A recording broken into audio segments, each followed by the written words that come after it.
Ça fait plaisir de vous voir ici, parce qu'en fait, cette pièce, cette salle, c'est un ancien entrepôt de matériel de l'Aéropostale. Là, ce soir, où on va compter, où on va vous raconter des histoires avec Olivier, nous sommes dans la légende de l'Aéropostale. Oui, je dis on parce que on va s'y mettre à deux pour vous raconter tous ces pionniers. Pas tous, il faudrait des années de spectacle. Non. Les principaux, les plus connus peut-être, ceux qui viennent de la nuit des temps aussi. N'oublions pas que l'idée de voler n'est pas née avec l'Aéropostale, elle est née bien des siècles, des millénaires avant. Moi, en tout cas, ce que je vais vous raconter, c'est l'histoire d'une gamine. C'est une gamine. Adrienne. Adrienne, Bolland, ça rime avec poison violent. N'oubliez pas. Elle a 23 ans quand elle perd au jeu, parce qu'elle est joueuse. Elle perd son pécule au jeu sur un mauvais cheval, et par dépit ou par un mauvais conseil, ou par défi, elle veut devenir pilote. Et c'est comme ça qu'en 1919, l'hiver 1919, où Pierre Latécoère fait son premier voyage vers Rabat, Adrienne va rentrer à l'école du Crotoy, dans la Somme, une école d'aviation. Les frères Caudron, ils ont tout compris en 1909. On fabrique des avions, d'accord, mais il faut aussi apprendre aux gens à les piloter. S'ils les cassent, c'est pas bon pour la pub, la réclame, comme on dit. Et c'est comme ça qu'Adrienne, en décembre 1919, intègre l'école du Crotoy. C'était pas facile du tout, quand on est une femme, à cette époque-là, d'intégrer un monde de mecs. Juste quelques rappels, les femmes avaient le droit de travailler, c'était même fortement conseillé, mais c'était leur mari qui touchait le salaire, jusqu'en 1907. Mesdames, je vous rappelle que c'est en 1945 que vous avez eu le droit de vote, et dans les années 60, de tout début des années 60, que vous avez pu avoir un compte bancaire à votre nom, personnel, sans l'avis du mari. Ah ouais. Et devenir pilote à cette époque-là, rentrer dans ce monde de brut en étant une petite jeune fille de 24 ans, mignonne, superbe, j'ai presque envie de dire qu'il fallait en avoir. N'empêche que là, où les mecs mettaient 6 mois pour apprendre à piloter un avion avec de la casse, avec des déboires, en 2 mois, elle a su le faire. Elle est rentrée en décembre, en janvier, elle avait son brevet de pilote. Le brevet 12 bis. Oui, Adrienne est joueuse. Mais Adrienne n'aime pas tenter le sort, pas tant que ça. Pas question d'avoir le brevet 13. Je vous rappelle que c'est un poison violent, Adrienne Bolland. Ça sera donc le 12 bis. C'est unique dans les histoires de l'aviation. Elle frappe tellement des pieds et des mains qu'elle finira par obtenir de René Caudron, fabricant d'avions, un contrat de 3 ans comme convoyeuse. Dans ce monde de mecs, dans ce monde de pull à sueur, dans ce monde de gros bras, elle sera une des rares femmes à avoir un contrat de convoyeuse d'avion. Dans la foulée, avec ses 40 heures de vol, là où ses comparses, rescapés de la Première Guerre mondiale, en avaient 2000, 3000, elle va tenter une première traversée, celle de la Manche dans le sens France-Angleterre, Clonberiot. Ouais, c'est le plus compliqué parce que c'est face au vent. Elle va réussir, elle va la faire cette traversée. Elle va revenir les biceps gonflés à bloc. Elle va tellement casser les pieds à toute la bande à Caudron que je ne sais pas lequel va lui susurrer qu'en Amérique du Sud, ça serait pas mal que tu ailles faire la réclame des avions Caudron. C'est un moyen comme un autre de se débarrasser d'elle, en fait. C'est comme ça qu'elle est arrivée en 1920 en Argentine, petite et frêle gamine de 24 ans, accompagnée de ses 2 avions et d'un mécano, du Perrier. Et c'est comme ça qu'arrivée en Argentine, elle a commencé à faire des exhibitions, de la voltige, des baptêmes de l'air. Oh, très rapidement, c'est devenu la coqueluche de la presse et de tout le monde. On l'appelait l'Hirondelle. C'était son surnom, l'Hirondelle. Vous savez, quand quelqu'un manie aussi bien le risque, le sport, et qu'il se trouve face à une montagne telle que les Andes, très rapidement, il y a une idée qui chauche, qui arrive, qui galope. Et si je passais par au-dessus? Et si j'étais la première femme à passer les Andes? Ouais, auparavant, 3 ans avant, ils étaient 4 ou 5 à avoir réussi le coup, hein, avec des avions de 400 chevaux. Hein, ouais. Mais une faible femme, comme ça, passer les Andes. Caudron a dit, ah non, pas d'avion plus puissant. Non, moi je veux pas être associé à un massacre. Si elle se plante, c'est les avions Caudron qui vont ramasser. Non. Alors elle a fait des exhibitions. Elle a encore fait des baptêmes de l'air, elle a financé sa traversée. Et en avril 2020, elle est allée à Mendoza. Jean-Claude vous en a parlé tout à l'heure. Mendoza, c'est le pied des Andes côté Argentine. Elle est allée faire des reconnaissances de ces vallées, elle s'est approchée des montagnes.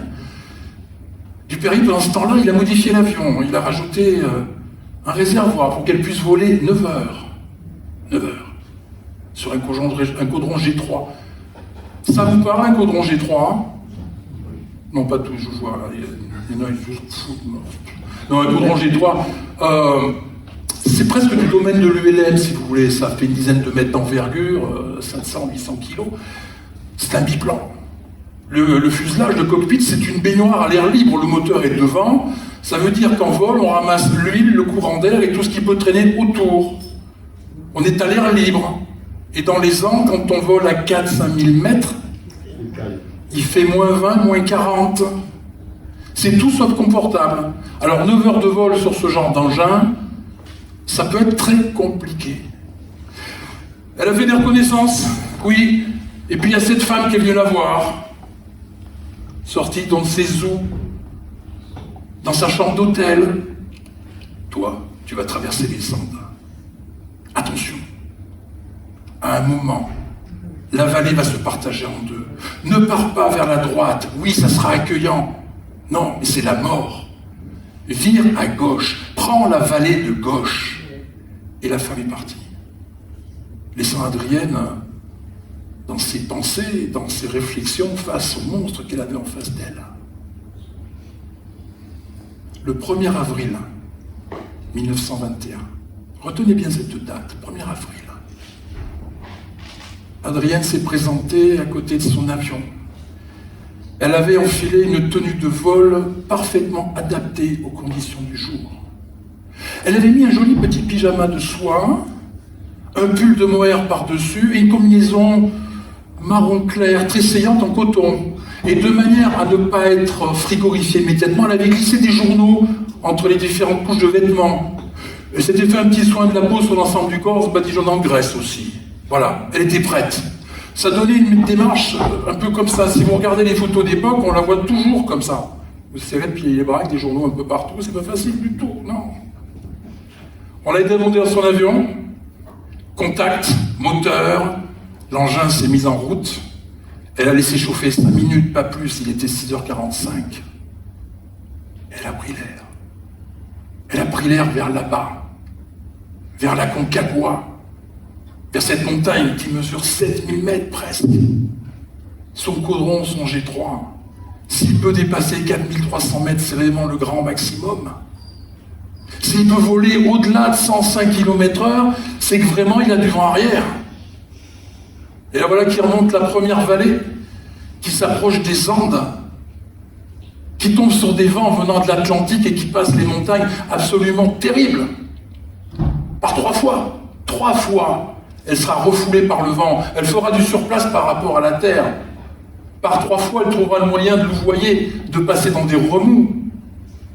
3 fois 20 minutes d'enfer, à se demander si elle passera. C'est à ce moment-là qu'elle a commencé à mesurer le risque. Joueuse, ouais. Mais consciente. Consciente du danger que ça représentait de se mesurer aux Andes. Consciente que son avion n'était absolument pas fait pour ça. Que c'était une folie. Mais quand on est engagé dans une telle folie, on va où? Elle a découvert ce que Vacher appellera plus tard l'ascenseur des Andes. C'est-à-dire que ce vent qui la refoule, qui l'empêche de passer, finit par rebondir sur le relief, remonte vertical. Et c'est un principe bien connu en aviation, en planeur, que Un avion qui vole dans une masse d'air qui vole, qui monte, s'élève avec elle. Alors elle est passée. Elle a passé le Christ, elle a passé cette vallée, cette montagne, plus haut que le plafond de son avion. Elle a réussi. Et quand elle a plongé en face dans les rabattants, là, la vallée se partageait en deux. Dans un bras, il y avait un lac, Laguna de Linquez. La vallée se partage en deux, à droite, mais c'est prometteur. Le visage, la voix de la femme est revenue. Elle était là. Ne prends pas la vallée de droite. Même si tu as peur, prends celle de gauche. Ça va passer à gauche. Et Adrienne a tourné vers la gauche. Adrienne s'est faufilée derrière un premier bloc. Elle volait dans une vallée qui faisait quoi 100, 150 mètres de large. C'est pas gros quand on est en avion. Pas de marge d'erreur. Surtout avec un engin de ce type-là. Elle s'est faufilée dans cette vallée, dans ces canyons. Elle a continué à descendre. Autour d'elle, c'était que de la roche. C'était de la neige. On était au début de l'hiver. C'est une zone de mort à cet endroit-là. Mais elle a survolé. Elle a passé cette zone. Elle a tourné à gauche, comme l'avait dit la voyante. Et elle a commencé à descendre la vallée. Et à voir là-bas, tout au fond, comme une lueur bleue, l'océan Pacifique, la terre promise. Elle est arrivée à Los Andes, 4 heures après son décollage. Elle a continué à virer à gauche. Elle est arrivée jusqu'à Santiago du Chili. Elle a fait le tour de la ville. Elle s'est approchée de la base aérienne. Et là, ils étaient là, tous à l'attendre. Des milliers de personnes. Des centaines de femmes qui savaient qu'elle arrivait. Ce que ne savait pas Adrienne, c'est que sa route survolait le transcendant, le train, et que les stations, les unes après les autres, télégraphiaient à l'arrivée. Elle est passée là à telle heure. Elle a passé le col, elle a passé Los Incas. En fait, les gens savaient très bien qu'elle était arrivée avant même qu'elle touche le sol. Quand elle s'est posée, mais ça a été une explosion, ça a été fabuleux. On l'a accueillie comme un dieu vivant. Une femme vient de passer les Andes. Une fête énorme. Il y en a qu'un qui n'était pas là. Quel jour sommes-nous? Vous vous souvenez? 1er avril. 1er avril, ouais. Quand on est à l'ambassadeur de France, dites, il y a une Française qui vient de passer les Andes, c'est la première. Il a fait, mais mes amis, enfin, un 1er avril me dire ça, vous vous moquez? Non, impossible. Quelle gageure, non. Tant pis pour lui, il ne l'a pas vu, hein. Parce qu'Adrienne, pendant 3 mois, on l'a fêté au Chili, au Paraguay, au Brésil, en Argentine. Ça a été fabuleux pour les femmes.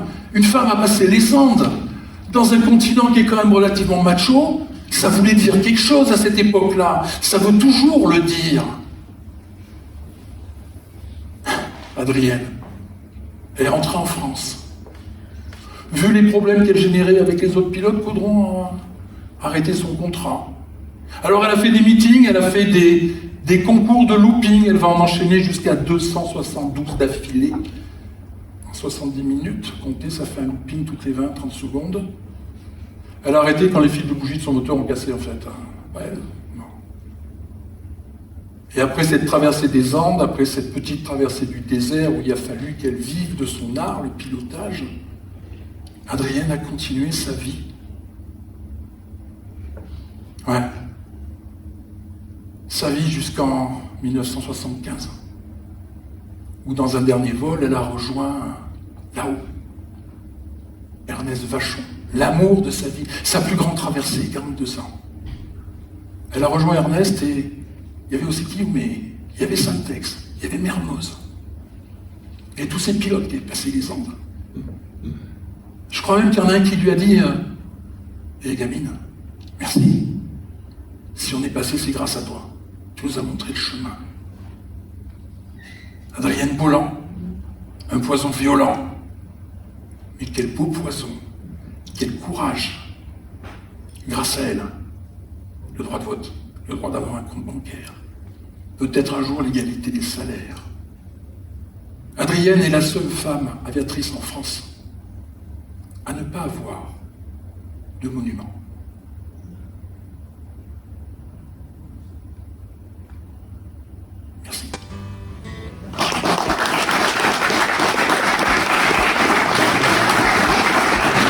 cher ami. J'ai retenu un dernier instant tant que j'ai pu, mais là c'est à toi. Mesdames et messieurs, Olivier de Robert. Arrive. À mon grand âge, je suis obligé, contrairement à toi, un petit fauteuil. Ciao mon gars.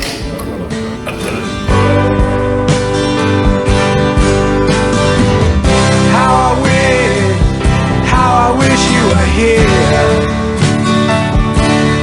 We're just two lost souls swimming in a fishbowl, year after year, running over the same old ground. And have we found